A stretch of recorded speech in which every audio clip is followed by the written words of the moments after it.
Hello, welcome back to master's level education from a spastic person. Um, I'm getting a little bit better and better with this stuff, I think. At least I hope. We'll see what happens is actually recording. But today is a short lesson on the time management because this is going to be where we do some fact finding and we do some understanding of the um, hi, we're not discussing. Imagine, if you will, that your bank gave you $86,400 every single morning you woke up. Your account was that. If you've heard this, then you know the answer. Um, but you had to use it by, 10 o'clock that night, and it would not roll over, and it was just going to be every day. You're going to get some more money, but you can't save. You have to spend it, right? So, what would you do? That was the answer. You spend it. You can't save it. You spend it. Well, there is, in understanding human behavior, there is 86,400 seconds. Excuse me, really quick while I try to pull this up. Um, okay. So you may have heard this phrase and heard the little ditty about what would you do. And so you were going to draw out every cent, right? So that is how many seconds in a day that we have. We have 86,400 seconds in a day. And I've used this in the past because we do think about money. Is $86,000 is a lot. And it's impressive. If you convert that money analogy to minutes, it's $1,400, or in 24 hours it's $24. So it loses its gloss over time. Maybe global pandemic just really brought a lot of us to a new reality facing what is right in front of us. I just sounded like I felt like I sounded like I don't make, yeah, I'm not making any sense. Am I making any sense? I don't think so. Pun intended. Sense. Okay.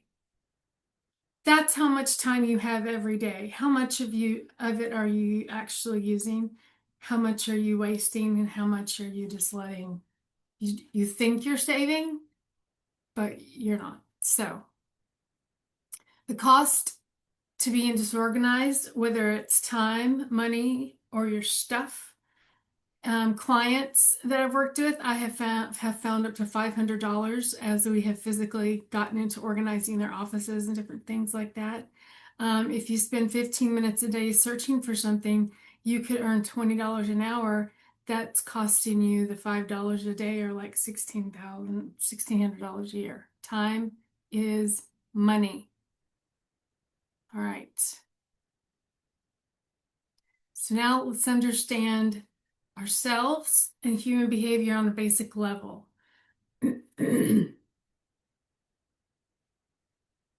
If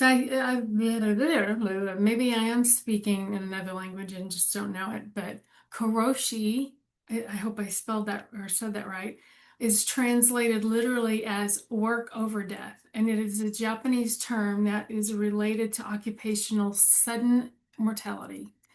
In Japan, the culture over time can be so extreme that there's a special word for working yourself to death, and that is karoshi. It's the product of an entrenched view that employees should demonstrate commitment through long hours as their desk and after hour work at their desk and then after hour work socializing.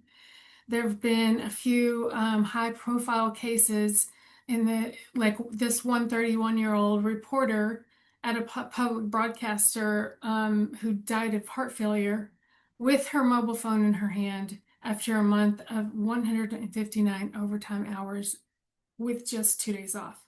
So, yeah, I'm getting a little dramatic here because people, we don't get it. We don't get it. We don't get it. And it's it's meaning more to me as my time is becoming shorter, right?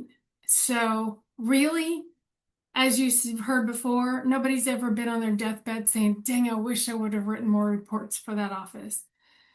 No, it's more of the things that matter the most to you, which is really where we're going to get what time management is about, is identifying priorities and being able to organize your time for the week in a way that your priorities are number one. You still have to do, I know, there's still laundry, there's still doctor's appointments, there's still all of that you have to do, but you are in charge of how much you will and will not do. And I know that sounds simple and easy and maybe trite, but it's true. If you are being overworked somewhere and your marriage is in trouble, let let's take a second to figure out, do you really get out of a marriage and keep working? Or do you need to find another job? Super, super hard questions that I don't mean to take lightly, but this is how serious that I am about being a little dramatic with this karoshi and these different things I'm about to talk to you now. The other end of the spectrum, let me take a sip really quick, sorry. Yes, I have a few sips a day of a carbonated beverage with kidney disease, and I don't care because I'm at the end, so it doesn't matter. The other end of the spectrum of Kuroshi's working yourself to death is procrastination. Procrastination is a learned habit and a coping mechanism. I'm going to say this twice. Procrastination is not about laziness or time management problems. Procrastination is not about being lazy or having time management problems. It's not. Many times, people that are procrastinating are overly conscientious. Though they have trouble acting on their good intentions, sometimes it is about something is just not enjoyable. Sometimes it's just not important. It's very unimportant to that person. Moms, it may be important to you. It's not going to be important to your teenage son with ADHD that's in the middle of gaming. This is not to make excuses. This is to explain things. So, some people have a perception of time, and we did the time management or the time blindness exercise in a couple lessons before. If you haven't looked that up, go look and do that. Sometimes people just get too many interruptions, and it's hard to get that momentum going. And then some people just really don't delegate effectively. So procrastinators are usually perfectionists. It's not about being lazy. It's not about time management problems. It's about feeling overwhelmed, not knowing where to start. And that's why you're going through this workshop, because we talked about the doable chewables, breaking things down into doable chewables so that you can get things done, but still have time to recharge your batteries, or to, if you're in the spoons theory, you can like save a spoon kind of thing. So let me say this again, and I feel really emotional about it. Because I had pushed myself through to not ever procrastinating anything, and then kind of wearing myself out that way. So when I got my later diagnosis, I was able to understand why why I had those feelings, even though I pushed through them. And now I am able to recognize if I don't want to do something, why? I stop and ask myself why. Is it because it's too hard? Is it because it's too late at night? Is it because, whatever the reason, I have to stop and ask. But if I'm procrastinating something, if your teenage son with ADHD or autism is procrastinating something, if your daughter in college is procrastinating her final thesis, it's not about lazy. It's not. Let's talk more.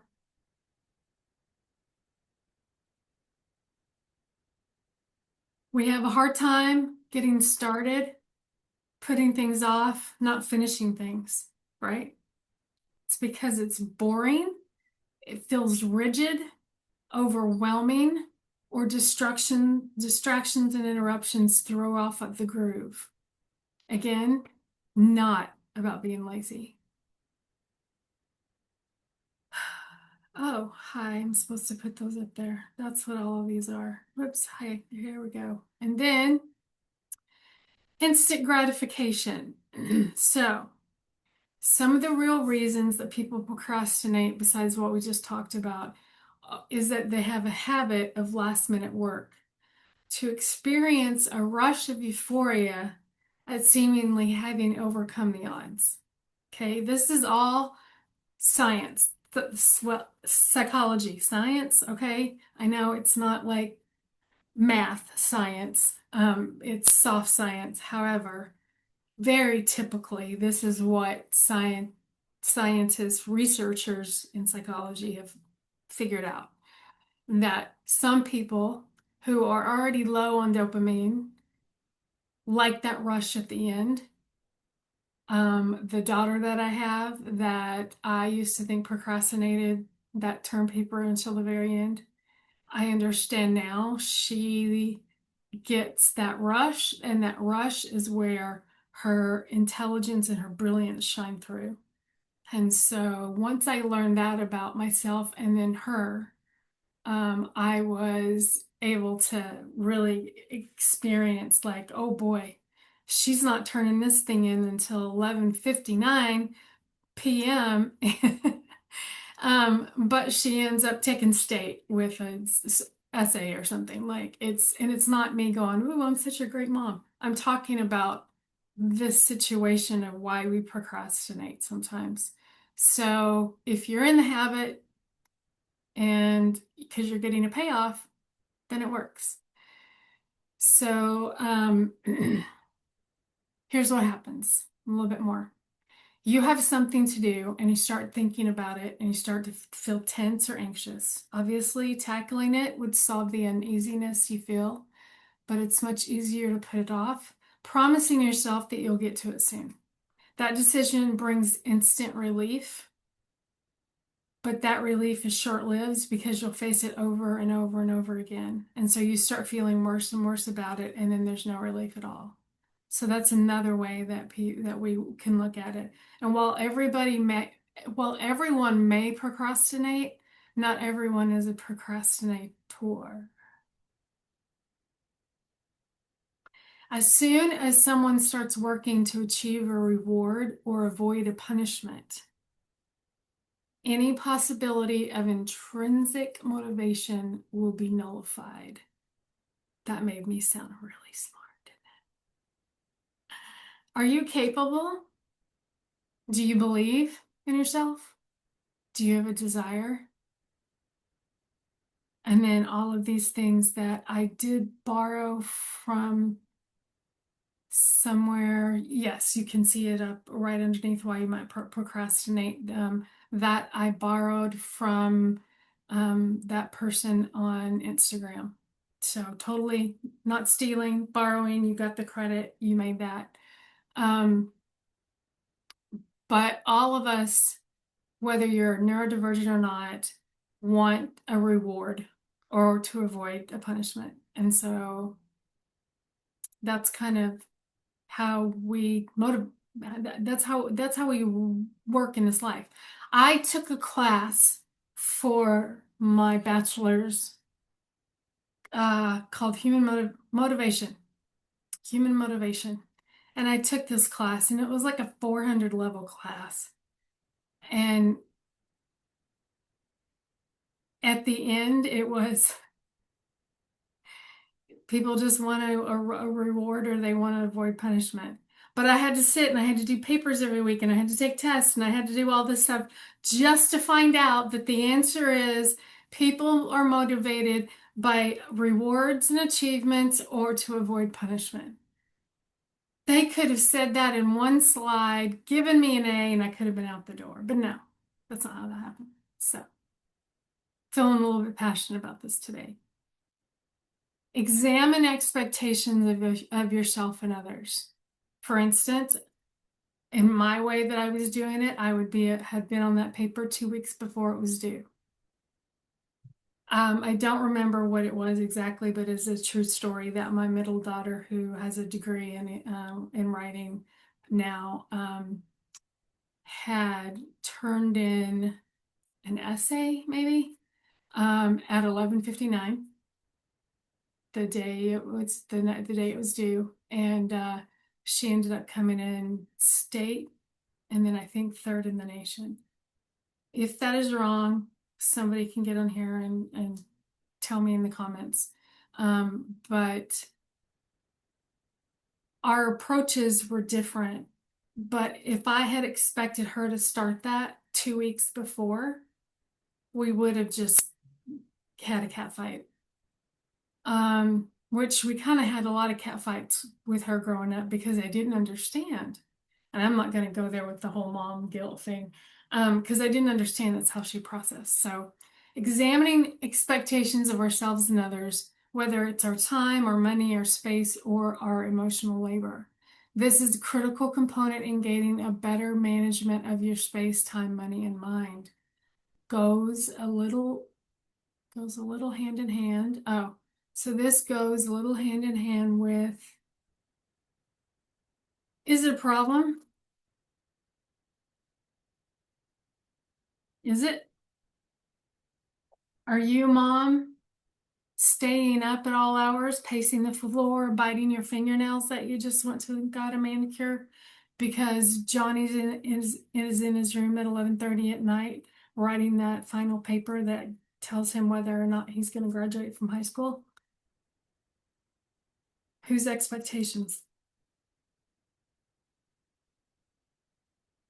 I'll stop with the Pepsi. I just needed one more drink.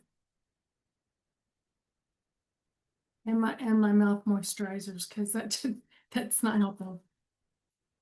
So, is it a problem? Turns out for me, it was my problem. That was my problem and my expectations I was putting on my daughter. She had those same expectations because that's what she was taught all during her high school, and it wasn't until she was in college that she got some of her neurodivergent diagnoses. But is it a problem? If you have not cleaned your kitchen in 2 weeks, that's a problem. If you haven't cleaned it and haven't done dishes from Friday night and to Sunday night because you needed the weekend to chill, then it's not a problem. Like, you have to figure out, is it a problem? Who's putting those expectations on you? Because this is all about how you are going to do it. I know that in this climate that we live in now, it's all about what makes me happy and what makes to do this. And I understand that it's like we're starting to get it right, but we've also got to come in and give it a little bit of reins, right? But you got to figure out what's going to work for you. So this is where we get into our fact finding. It is so important to understand where you are right now and where you want to be. Partly because the human behavior that we were discussing is largely about planning. So when I say that you may be thinking of calendars and planners and time management, but with this, everything is built on good planning. So planning the projects, planning your time, planning your money, or anything that you need to accomplish starts with knowing where you are right now and where you want to be. Okay? So, where are you right now? I'm in Chicago. Where do I want to be? I want to be in Laguna Beach, California. But I don't know how to get to Laguna Beach from Chicago. I mean, I know logically I could start walking due west and I'm going to end up at the Pacific, but I don't know if it's going to be Laguna Beach, and specifically Laguna Beach because I used to live there and that's where my heart is. So if I don't know that I live in Chicago and I really want to be in Laguna Beach, how is that all going to happen, right? So whether you're trying to organize that closet or start a fitness routine or update your kitchen or build time management skills, everything starts with needing a plan, and you have to understand yourself first before you can make any of these changes. So I have to know that I'm living in Chicago, and then I have to trust the pilot to take me to LAX. Now, I want to review a few ideas because, like I said, this is the taco bar. I'm throwing things out here for you to decide what you like, what works. The one on the top, the Stephen Covey time management matrix, he talks about four quads or time management matrix. The inventor of this was Dwight D. Eisenhower, and he called it the Eisenhower decision matrix. And basically, it's four quads. Quadrant one is urgent, unimportant. Then we have non urgent, yet important, urgent, not important, and non urgent, not important. The reason I'm showing you this is because I try to show every class of the variety of approaches on how to come across things. So because of I'm me, I've simplified it down to this. Quad one, emergency. Emergency is Johnny skinned his knee, broke his leg, or spasm has another kidney stone. A lot of people tend to live here. And they live here so much that they don't even know how to sit and be still because they've got this habit of always going. And yes, it is a habit. I see too many people that are overscheduled and overbooked and are always in this emergency mode. And the problem with that, we're going to talk about in a minute, is the hormones that happen when this is happening. You may be feeling great. You may like those sirens going, but it's not good for you. Um, a lot of people live here. Deadline zone. This is when utilities get shut off, grades fall, stress increases. This can be very costly. You pay more for a gift on Christmas Eve than you will Black Friday. I almost said Black Sabbath. Rest in peace, Ozzy. Um, right? Black Sabbath, Ozzy. Sabbath. Yeah. Okay. They don't blah, blah, blah. Work for late for work increases the chance of speed, which increases the chance of a speeding ticket. Um, okay, hold on a second. Okay.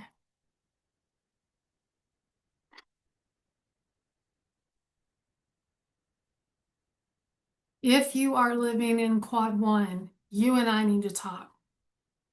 We need to sit down and I'll bring you a favorite treat, but we need to talk. So, quadrant two is it's not urgent, but it's important.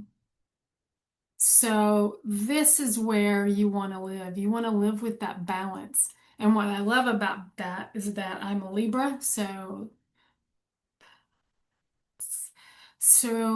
planning, control, relationships, relaxing, balance. This is when you're putting your priorities first.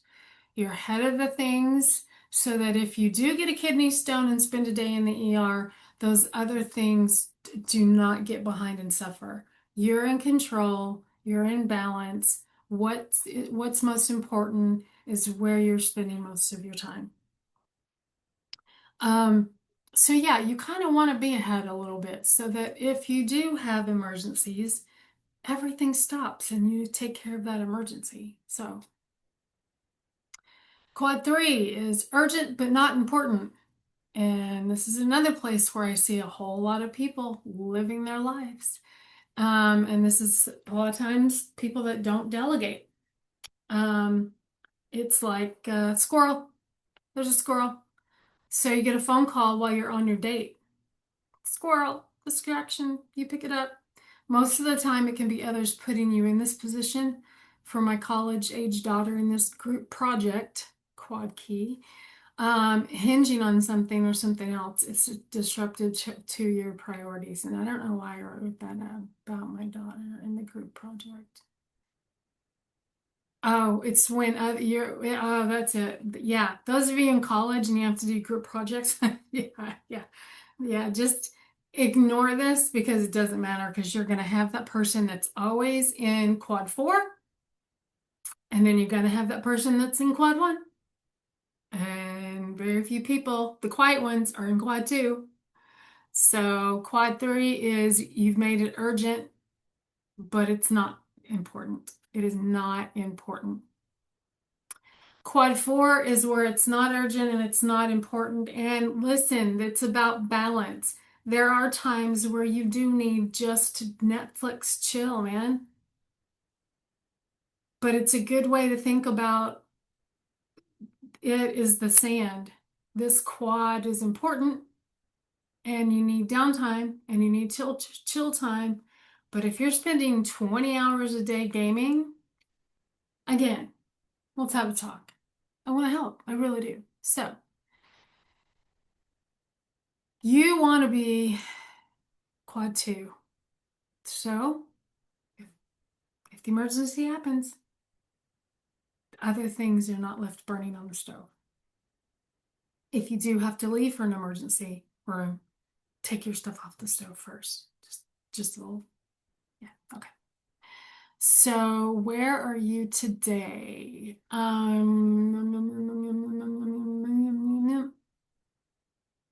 you running on fumes? Have you too many irons in the fire? Are you trying to feel normal during this pandemic? After now that we're through the pandemic?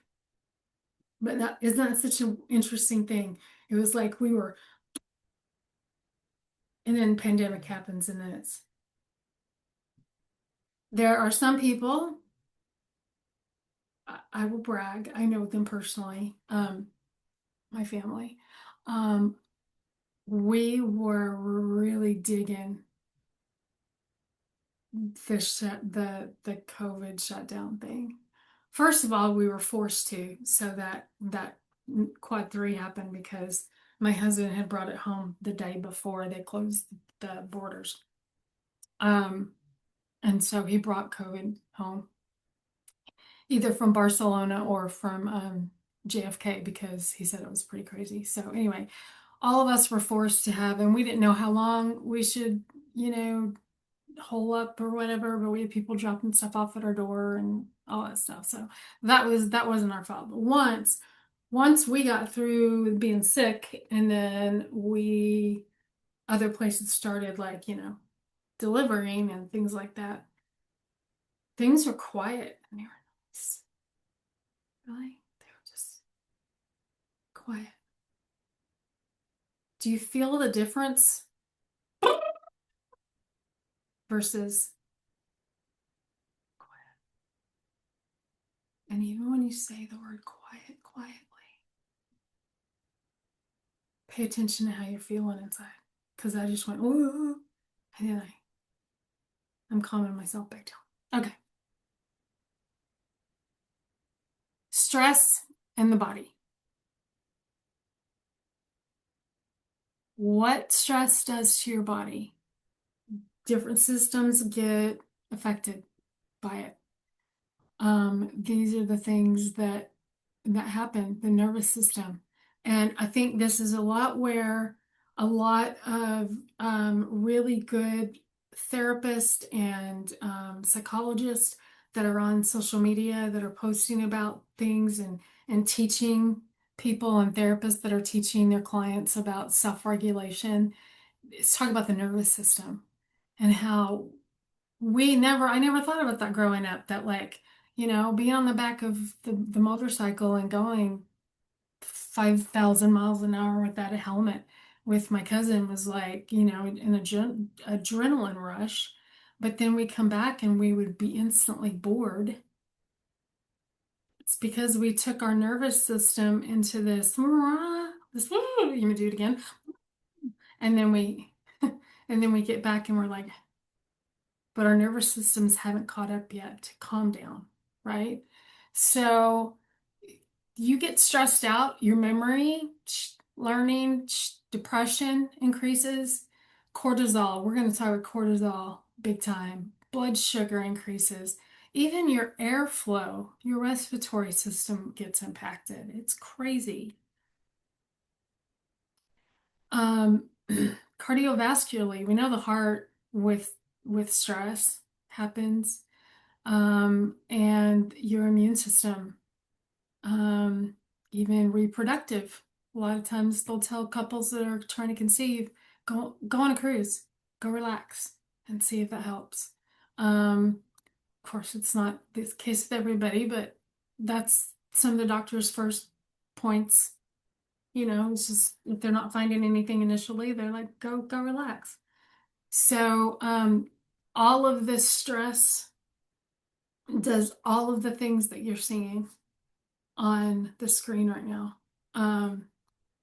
And I realized that an interference with cycles should have been tabbed over. But anyway, I'm not going to let that bother me because that was a squirrel. Hi. Uh, your digestive system and your musculoskeletal system.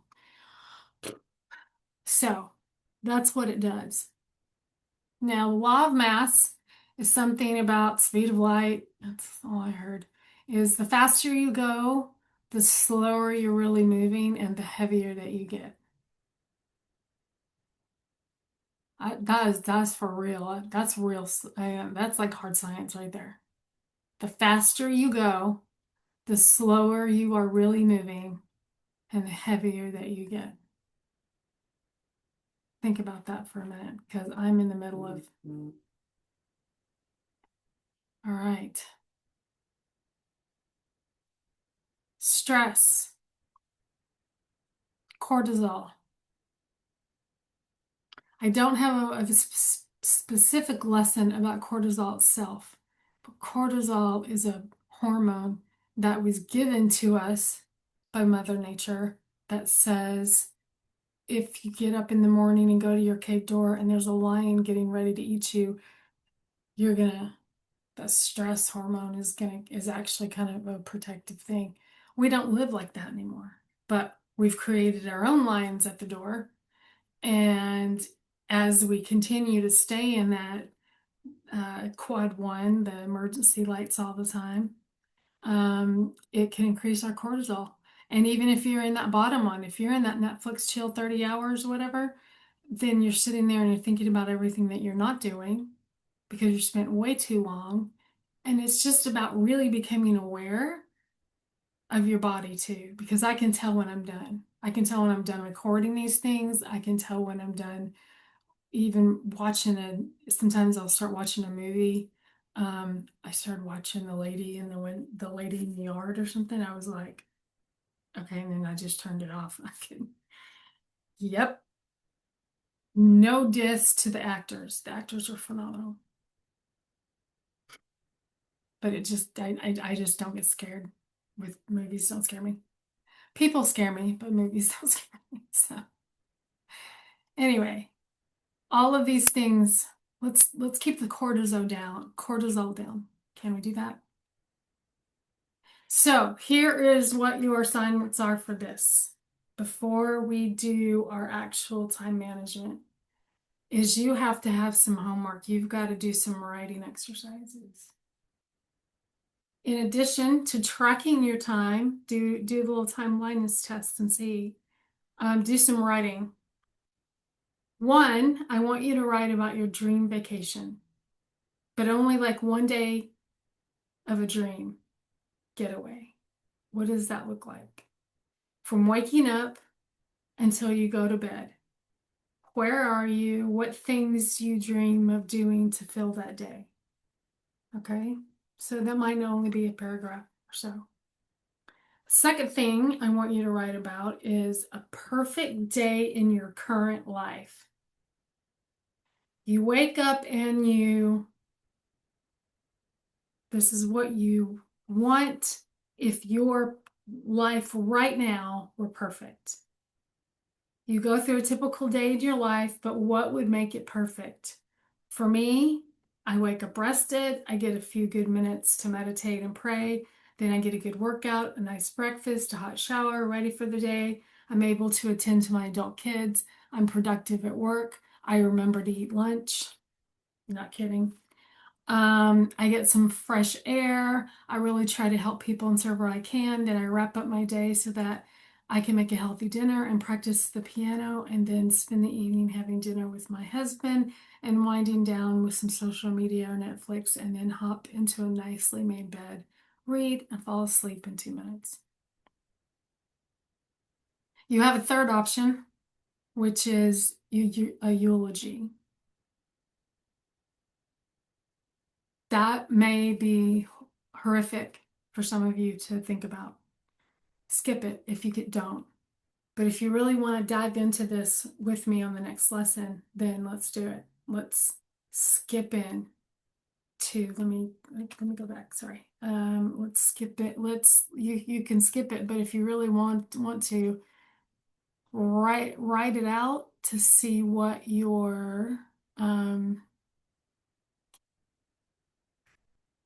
what would you want said? Either at your funeral or your celebration of life, whatever it is that's going to happen. What do you want to be known for? So, a dream, a day of your dream vacation, what would make your day perfect in your normal day to day, and then if you want to write your eulogy. And there's a reason that I've got a reason for everything. There's a reason that I want you to do those writings. So if you need to take a week or two, that's fine. There's no rush, because you're doing these for you based on your um, time that you have right now until I get you all settled and organized and living life better and happier and more perfectly, because as of today that I'm recording this, we still have Keanu Reeves in the world. So with that, I will end and just say, work on these writings, and I will see you in the next workshop. All right, I'm gonna stop. Uh, I don't even know how to stop this now. Oh, there it is. Okay, so I'm crazy. We've already established this. Have fun writing.